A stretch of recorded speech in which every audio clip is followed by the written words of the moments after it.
განათლების მინისტრმა დიმიტრი შაშკინმა ონლაინ კონფერენცია გამართა. საკონფერენციო ჩართვა თბილისსა და ბათუმს შორის განხორციელდა.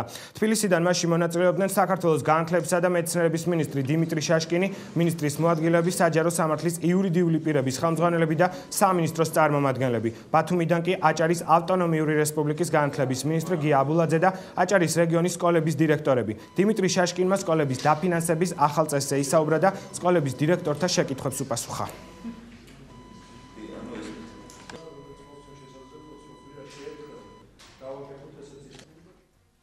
ჩვენ ვიწყებთ ახალ ძალიან საინტერესო პროექტს, რომელიც ფარგლებში თბილისში, ბათუმში, ქუთაისში და ზუგდიდში იქნება დამონტაჟებული სპეციალური აპარატურა, რომლის მეშვეობით კვირაში ერთხელ ამ რეგიონებთან მოხდება ვიდეო კავშირი ონლაინის რეჟიმში. მნიშვნელოვანია ეს ნამდვილად ძალიან, იმიტომ რომ ძალიან ბევრი სიახლეა დაგეგმილი, კონკრეტულად მაგალითად გამოცდების ეროვნული ცენტრის ღონისძიებებიც იხება ამ წლის განმავლობაში და ბუნებრივია ძალიან ბევრი კითხვა იქნება დირექტორებიდან, მასწავლებლებიდან და ჩვენ მზად ვართ ყველა ამ კითხვას მათთვის საინტერესო თემებს პასუხობთ.